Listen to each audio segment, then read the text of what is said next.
할렐루야.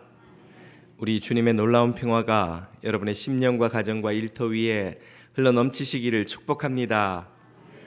앞뒤 좌우에 있는 교우들께, 가정에서는 곁에 있는 가족들에게 건강하게 또 만나서 정말 감사합니다. 행복합니다. 축복의 인사를 좀 해주십시오.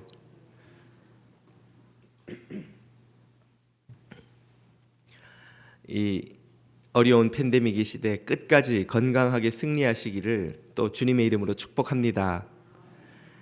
다른 문화권에서는 모르겠으나 21세기 미국에서 기독교인이 되려면 적어도 다음에 두 가지 관문은 통과를 해야 합니다.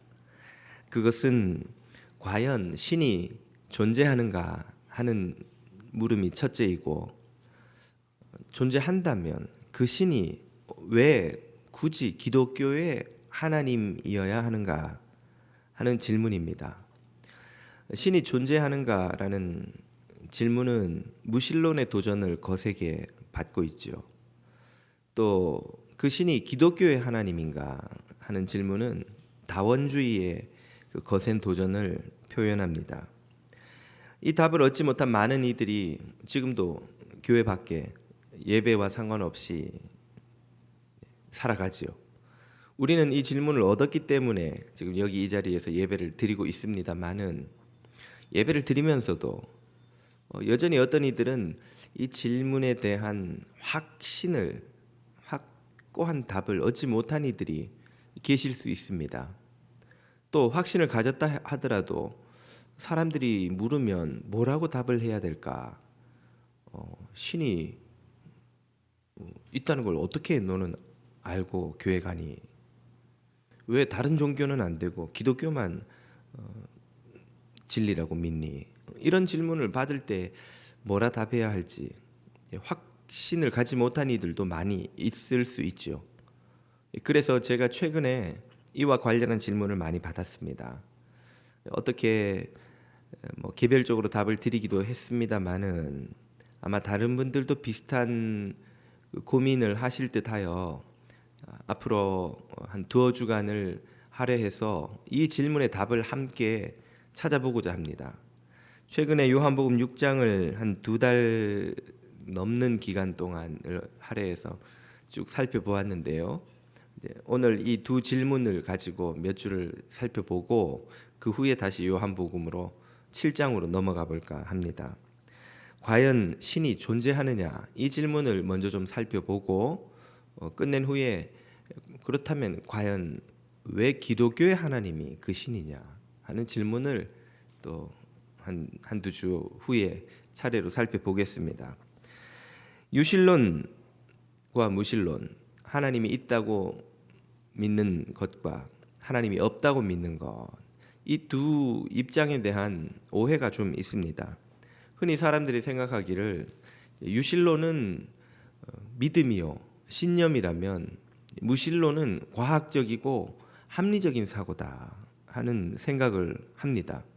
그래서 무신론자는 참 합리적으로 과학적으로 생각하는데, 우리 기독교인들은 좀 맹목적인 믿음 혹은 비과학적이고 비합리적인 사고를 하는 사람들이 아닌가 하는 시선으로 기독교인을 바라보는 이들도 있고, 또 기독교인 스스로도 내가 믿기는 믿지만 참 비과학적이고 비합리적으로 나는 생각하는 사람이 아닌가, 이런 그 자기에 대한 그 두려움, 어떤 비하감이 있는 이들도 있을 수 있죠.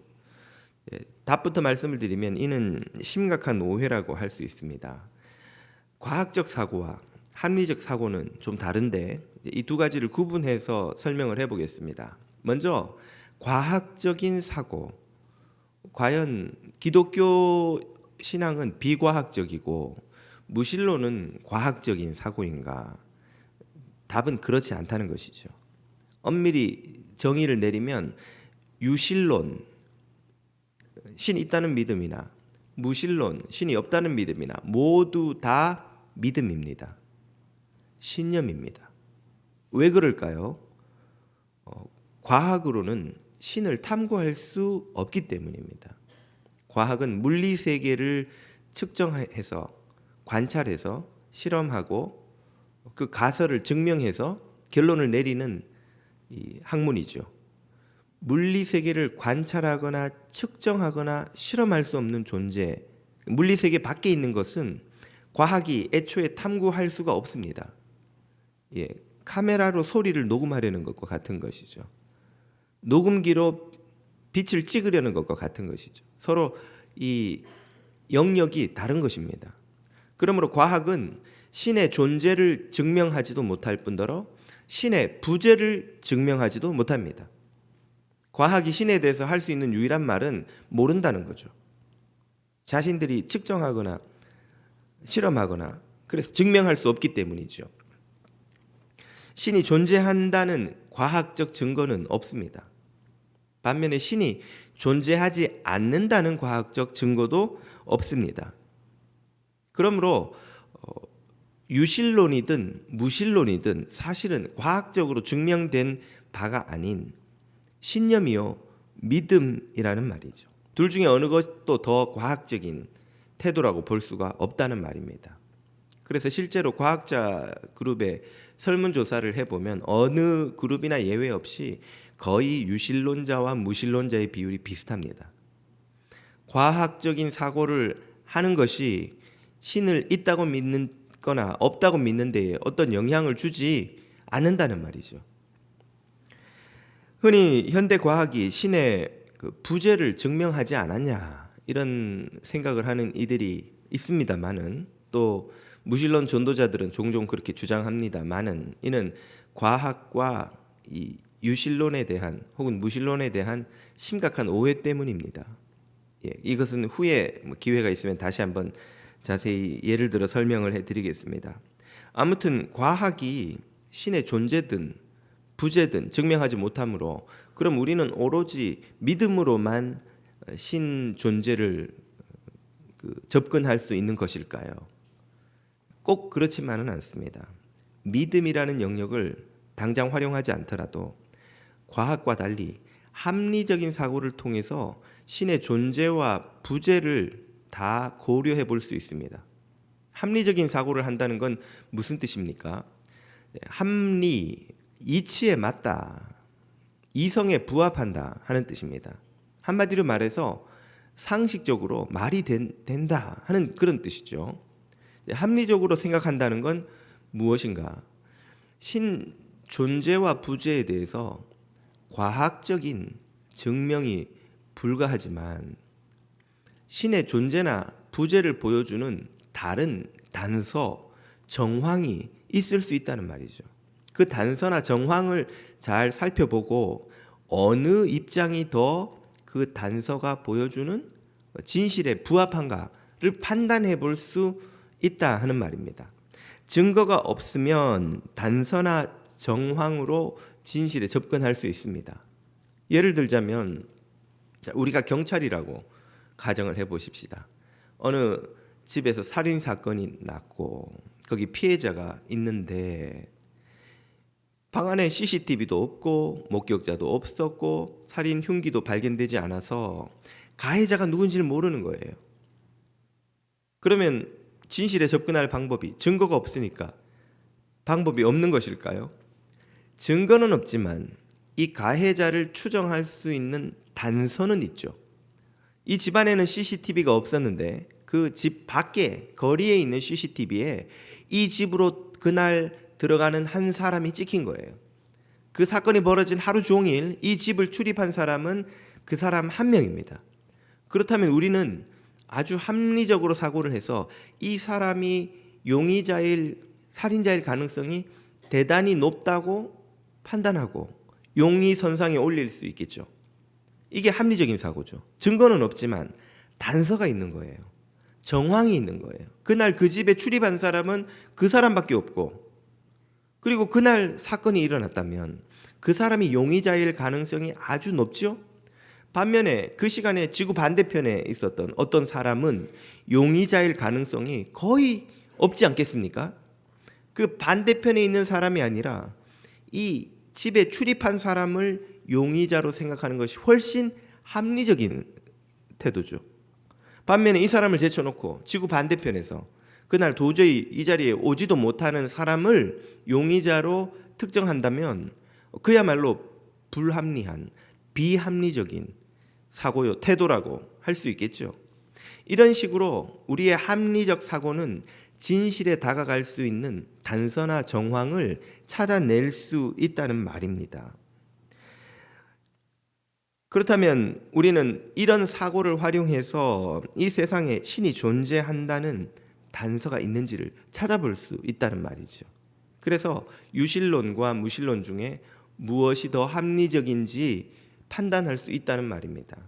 더 과학적인 입장은 없지만 더 합리적인 입장은 있다는 말이죠. 어느 것이 더 합리적이냐 하는 말입니다. 자, 신이 있다는 단서를 우리는 찾아볼 수 있을까요? 많이 있습니다. 그 중에서 오늘은 시간 관계상 3가지만 설명해 보겠습니다. 첫 번째 단서는 우주의 존재입니다. 우주의 존재. 다시 말해 우리가 살아가는 이 세상이 우리 눈앞에 지금 펼쳐져 있다는 이 사실이 첫 번째 단서란 말이죠. 철학자들과 과학자들은 오랫동안 이 답을 얻지 못한 질문을 던져왔습니다. 왜 우주는 부재하지 않고 존재하는가? 이 우주가 이런 모습으로 존재하게 만든 원인은 무엇인가 하는 말입니다. 이 자연 세계 모든 것은 인과율의 영향을 받습니다.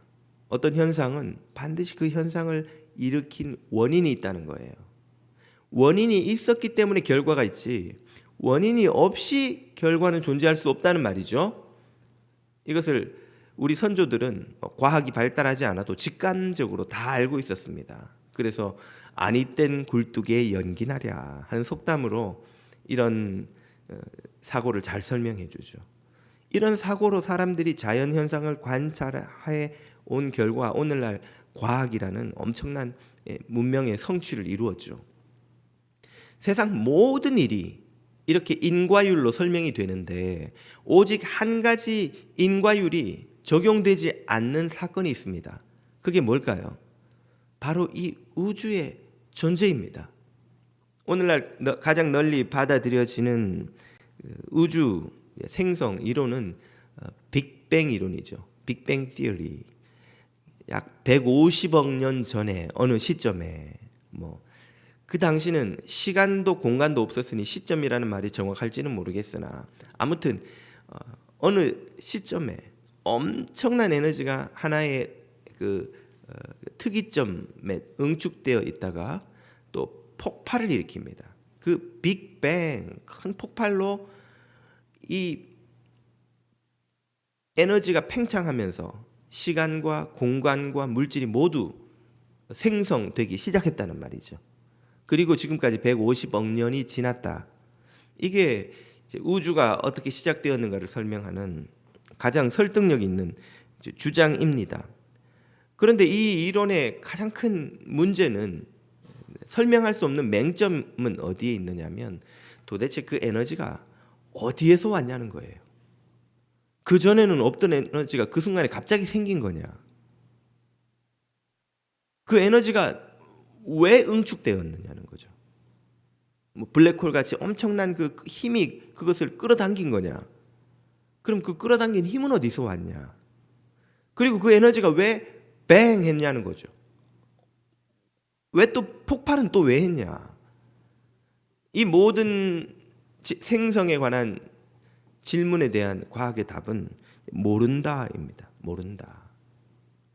그렇다면 우리는 이 시점에서 2가지 입장 중 하나를 합리적 사고로 선택을 해야 합니다.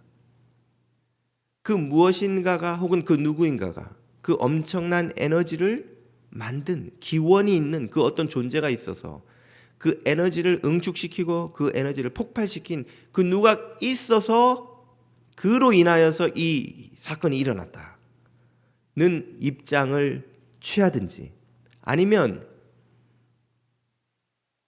어디서 왔는지 모르지만 에너지가 갑자기 아무것도 없던 것에서 갑자기 에너지가 뽕 하고 생겨났다. 그 엄청난 에너지가 갑자기 응축되더니 이유도 없이 뻥 하고 또 폭발했다. 이 모든 것이 이유도 개연성도 없이 그냥 우연히 저절로 발생했다는 입장을 취하든지 둘 중에 하나를 택해야 하는 것이죠. 여러분은 어느 쪽이 더 합리적 설명이라고 생각하십니까? 생각하시는 동안 두 번째 단서를 살펴보겠습니다. 그것은 우주의 정교함과 질서입니다. 과학자들은 신앙이 있든 없든 상관없이 한 가지 사실에는 무조건 동의합니다. 그것은 이 우주가 생명체가 탄생할 수 있도록 아주 미세한 수준까지 엄청나게 어려운 확률로 조종이 되어 있다는 거예요. 조종. 수치가 컨트롤이 되어 있는 채로 존재한다는 말입니다. 빛의 속도, 중력, 상수, 다양한 행력의 크기 등이 지금 제가 드리는 말씀이 뭔 소린가 하시는 분들은 조금 더 부끄러워하실 필요가 없습니다. 말하는 저도 잘 모르는 내용들이에요. 뭐 읽어봐도 뭔 소리인지를 모르겠어요. 아무튼 이 우주 안에 있는 그 모든 수치들이 수조분의 1 단위로 어마어마하게 좁은 범위 안에 정확하게 서로 맞물려 있더라는 거예요. 뭐 하기 좋게? 생명이 탄생하기 좋게, 기가 막히게. 그 확률은 너무나 낮아서 누군가가 슈퍼컴퓨터를 가지고 계산을 해도 이렇게 맞출 수 있을까 할 정도로 미세하게 조정이 되어 있습니다. 이것을 파인 튜닝 아규먼트, 미세 조정 원리라고 합니다. 이것은 신학자들이 하는 소리가 아니고 신에 대한 믿음이 없는 과학자들이 하는 이야기예요. 과학자들이 세상을 보니까 이렇게 미세하게 우주는 조정이 되어 있더라는 거죠. 게다가 그 우주 안에는 이유를 알 수 없는 법칙, 질서가 있어요. 질서가. 인류가 오랫동안 과학을 발전시키며 이 물리 세상을 연구해 보니 온갖 법칙이 다 들어있더라는 거죠. 그걸 큰 카테고리로 몇 개를 묶어보면 우리가 살아가는 이 3차원의 세계, 만류 인력 혹은 중력이라고 불리는 이런 힘을 포함하는 고전 역학의 법칙이 있고 아주 미세한 원자의 세계에서 운동하는 법칙을 설명하는 양자 역학이 있고 또 빛의 속도보다 혹은 그보다 더 빠른 물체가 이동할 때 일어나는 그 운동 법칙을 설명하는 상대성 이론이 있습니다. 전자와 자기가 작동하는 방법을 설명하는 전자기학이 있고 열과 온도에서 일어나는 운동 법칙을 설명하는 열역학이 있습니다. 지금까지 과학자들이 발견해온 법칙을 크게 카테고리를 나누면 이렇게 5가지가 있는데 이 어마어마하게 복잡하고 많은 놀라운 법칙들이 도대체 어떻게 생겨났냐는 거예요. 어떻게? 이건 비유하자면 이런 겁니다. 철광석 광산에 큰 폭탄을 터뜨렸더니 거기서 뻥 하고 공중으로 흩뿌려진 그 돌덩어리들이 공중에서 철과 흙이 다 분리가 되는 거예요. 그리고 그 철끼리 막 자기들이 부딪히더니 거기선 볼트도 나오고 너트도 나오고 반도체 기판도 나오고 전선도 나오고 온갖 그 컴퓨터 부품들이 막 자기들끼리 부딪히다 깎여가지고 그게 땅으로 떨어지면서 우연히 막 이렇게 볼트 너트가 끼어지고 우연히 그 위에 기판이 떨어지고 그 위에 어떻게 전선 같은 게 떨어지다 보니까 열 때문에 서로 들러붙어서 용접이 되고 이렇게 해서 슈퍼컴퓨터가 나온 거예요. 게다가 그 컴퓨터 안에 누가 넣은지도 모르겠는데 아무튼 OS 프로그램이 깔리고 프로그램이 막 돌아가고 그러다가 번개가 쳤는데 그 번개에 그만 전기가 공급이 돼서 슈퍼컴퓨터가 막 돌아가기 시작하더니 이게 일을 하기 시작하는 거죠. 그럴 확률조차도 지금 이 우주가 미세 조정되고 그 안에 이런 법칙이 존재하게 된 이 확률과는 비교도 할 수 없이 낮은 확률인 거예요. 그보다 훨씬 어려운 확률로 이 우주가 미세 조정되고 우주 안에 법칙이 존재한단 말이죠.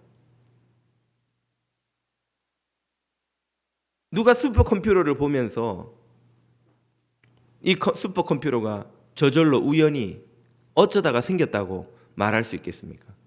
그런데 우리는 우주를 보면서 그렇게 말하고 있다는 거예요. 우주가 저절로 우연히 어쩌다 보니 생겼다는 거죠. 이렇게 복잡하고 이렇게 정교하고 이렇게 질서에 의해서 운행되는, 움직여지는 우주가 말입니다. 물론 무신론자들은 그렇게 주장하는 근거가 있습니다. 리차드 도킨스는 유명한 무신론 전도자죠. 그는 만들어진 신이라는 그의 책에서 이렇게 그 가능성을 설명합니다. 어떻게 이렇게 정교하고 질서에 의해 움직이는 우주가 존재하는가? 무수히 많은 빅뱅이 있으면 그럴 수도 있다는 거예요. 우리가 알고 있는 이 150억 년 전에만 빅뱅이 한 번 있었던 게 아니고 저 우주 밖에 그 어디선가에 무수히 많은 빅뱅이 있었을 것이다.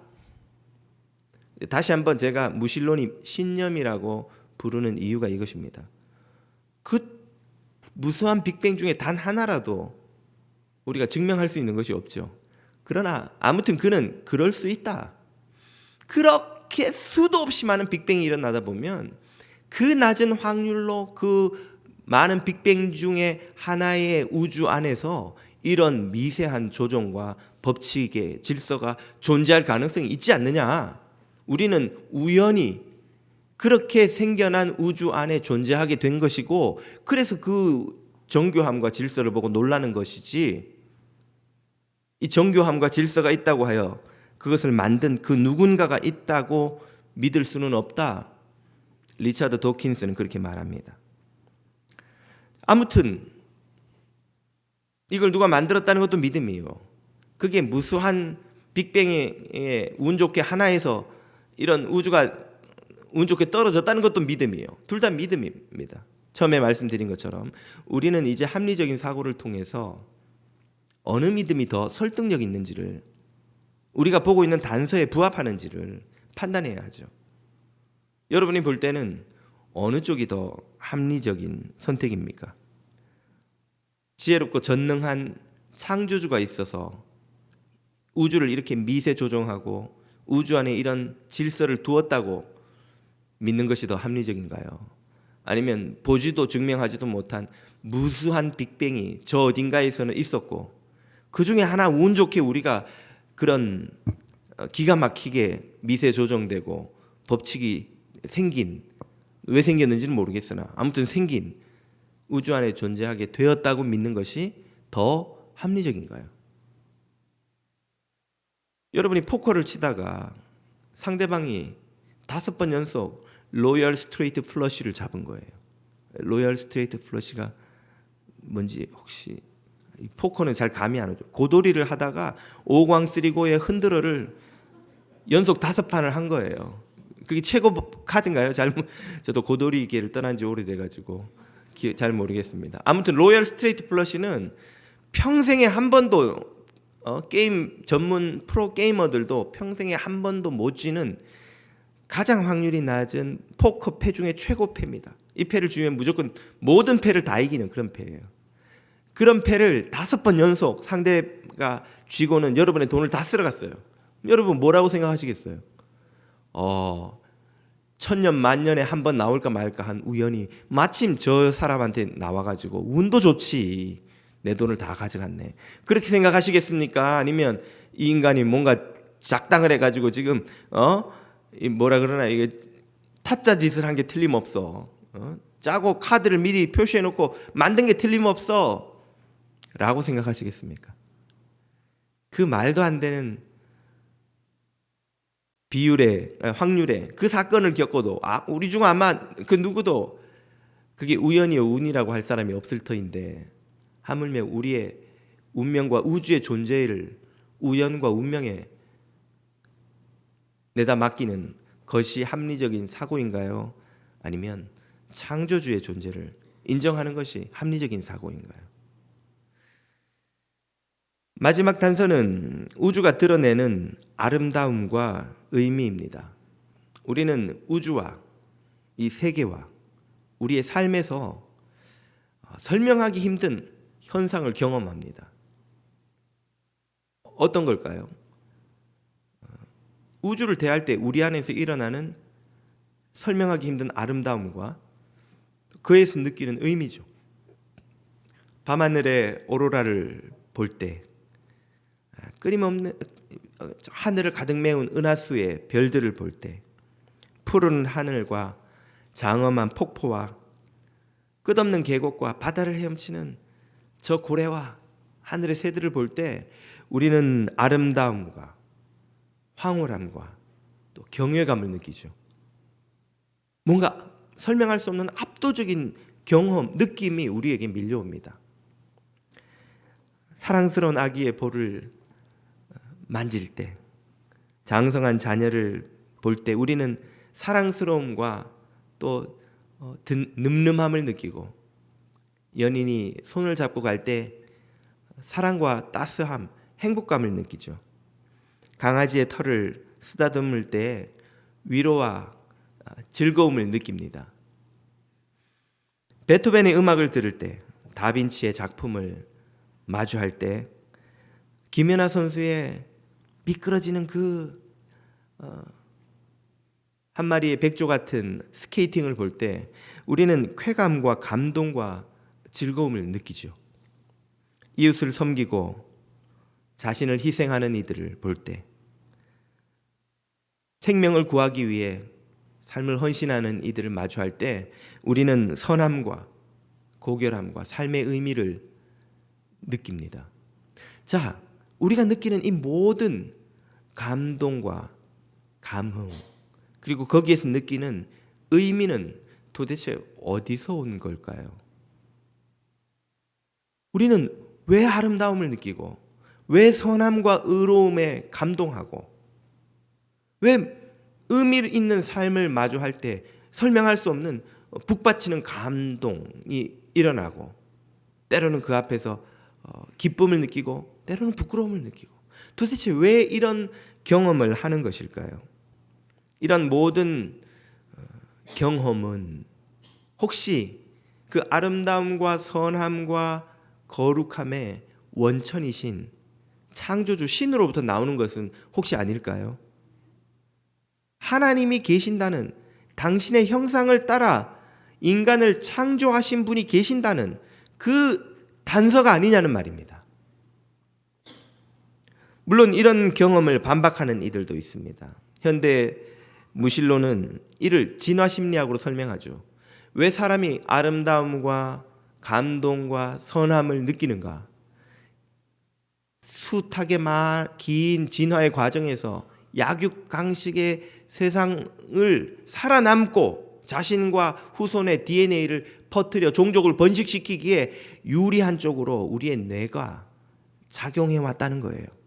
그래서 아름다움을 느끼는 것이 우리 생존에 유리하기 때문에 그런 경험을 뇌가 화학작용으로 만들어냈다는 거죠. 도대체 아름다움을 느끼는 게 어떻게 생존에 유리한지는 모르겠지만 아무튼 결론은 뭡니까? 그 아름다움은 판타지, 허상이라는 거예요. 진짜 실체가 아니라는 거예요. 아름답고 추한 게 없는데 우리의 뇌가 아름다움을 택하는 것이 생존에 유리하니까 그걸 택하게 만들려고 우리에게 판타지를 심어준 거죠. 야, 너 저기로 가. 저 아름다운 데로 가. 그렇게 하려면 거기에 뭔가 좋은 느낌이 있어야 되니까 뇌가 호르몬을 도파민 같은 엔돌핀 같은 걸 막 분비를 해서 저런 거를 볼 때 아름다웠다고 느끼도록 해. 그걸 수만 년 동안 반복해온 결과 우리 안에서 자신도 모르게 그런 현상을 보면 아름답다고 느끼게 만들었다 이거죠.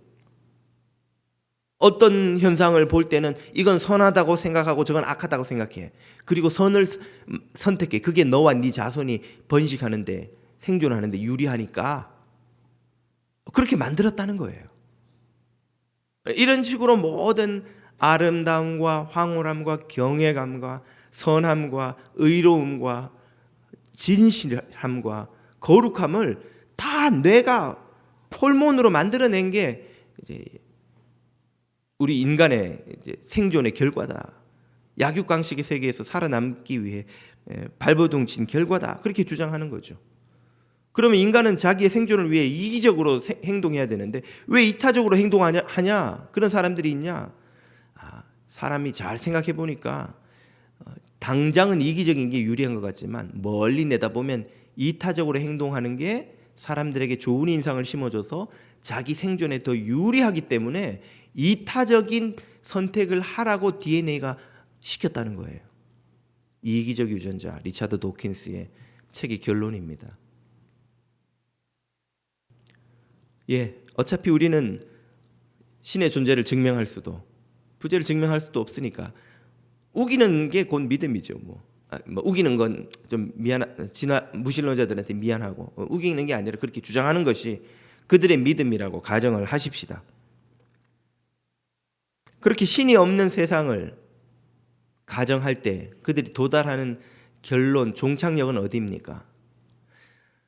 유명한 무신론자이자 실존주의자인 장폴 사르트르는 그의 소설 구토에서 신이 없는 삶에 대해서 이렇게 쓰고 있습니다. 나는 늘 알고 있었다. 우리는 우연히 나타났다. 돌처럼, 식물처럼, 세균처럼. 우리가 존재하려고 이렇게 먹고 마시지만 우리 존재의 이유 따위는 어디에도 없다는 것을 나는 알고 있었다. 신이 없는 세상을 선택한 결과는 우리 삶이 존재의 목적도 의미도 이유도 없는, 그야말로 풀이 없는 나무처럼, 돌아갈 항구가 없는 배처럼, 유령선처럼 떠들고 방황하는 인생인 거예요. 그런 삶은 견디다 못해 구토가 일어나는 삶이죠. 그래서 소설의 제목이 구토입니다. 삶이 견딜 수 없는 그 역겨움을 피할 길이 없는 거예요. 왜? 내가 왜 왔는지도 몰라요. 어디로 가야 될지도 몰라요. 내 짧은 100년도 안 되는 인생은 이 영원이라는 시간 속에 아무것도 아닌 거예요. 하루살이나 나라 차이점은 내가 조금 더 운이 좋았다는 거죠. 하루살이보다 조금 더 오래 이 찰나 같은 인생을 조금 더 산다는 것뿐 아무것도 아닌 인생이죠. 방황이란 밤늦게 술 먹고 비틀거리는 것만이 아닙니다. 열심히 일하고 돈 벌고 성공하고 학교도 가고 지위도 얻고 사람들로부터 부러움도 사지만 결국 아무 목적이 없는 삶, 그게 방황이에요. 열심히 노를 졌지만 들어갈 항구가 없는 배, 그게 유령선입니다. 들어갈 항구가 없으면 그 배가 바다 위에서 뭐 하겠어요? 영원토록 떠돌잖아요. 갈 곳 없이. 우리도 계속해서 이 밤 아침 저녁 쳇바퀴 돌듯이 일하고 공부하고 뭔가를 하는데, 그래서 쌓고 성공하고 거두기도 하는데 이게 도대체 왜 하는지 이유가 없는 거예요. 저 세균이나 돌덩어리나 식물이나 뭐가 다르냐는 거죠. 나와 이 짧은 목적 없는 찰나의 삶을 사는 것이 구토가 일어나는 삶일 수밖에 없다는 겁니다. 다시 한번 우리는 합리적 사고를 통해 선택을 해야 합니다. 진리와 선과 아름다움의 근원이신 창조자를 인정하고 그 창조주로부터 나온 사랑과 기쁨과 의의 삶을 선택할지, 아니면 아무 의미도 목적도 없이 기쁨도 선도 전부 환상에 불과한 이 약육강식의 세상에서 찰나같이 지나가는 인생을 목적 없이 역겨운 구토를 견디며 살아가는 그런 삶을 선택할지 결정해야 합니다. 어느 것이 여러분 판단에는 더 합리적인 사고요, 태도입니까? 오늘 본문은 이런 고민을 하는 이들에게 뭐라고 말씀하십니까? 로마서 1장 20절에 사도 바울의 위대한 선언을 들어보십시오. 하나님께서는 세상을 창조하신 때부터 창조물을 통하여 당신의 영원하신 능력과 신성과 같은 보이지 않는 특성을 나타내 보이셔서 인간이 보고 깨달을 수 있게 하셨습니다. 그러니 사람들이 무슨 핑계를 대겠습니까? 하나님의 아름다우심과 선하심과 영광과 능력과 거룩함이 온 세상 만물에 묻어나서 그 단서를 보고 있는 인간이 도저히 정상적인 생각을 한다면, 합리적인 생각을 한다면 그 하나님의 존재를 부정할 수가 없다는 거예요. 핑계할 수가 없다는 거예요. 몰라서, 안 보여서 하나님을 못 믿었습니다. 말할 수 없다는 거예요. 다시 한번 말씀드리지만 유신론도 무신론도 모두 믿음이요 신념입니다. 과학이 증명할 수 없습니다. 그러나 우리는 합리적 이성으로 어느 입장이 더 이 세상이 보여주는 차고 넘치는 단서에 부합한지를 판단할 수 있습니다. 무엇입니까? 이 세상은 무수한 단서를 통해 하나님의 전능하심과 사랑과 그분의 은총을 세상에 드러내고 있지 않나요? 그런데도 불구하고 이 무수한 단서에 눈 감고 무의미한 동물의 삶을 선택하는 것이 과연 합리적이라 할 수 있겠습니까?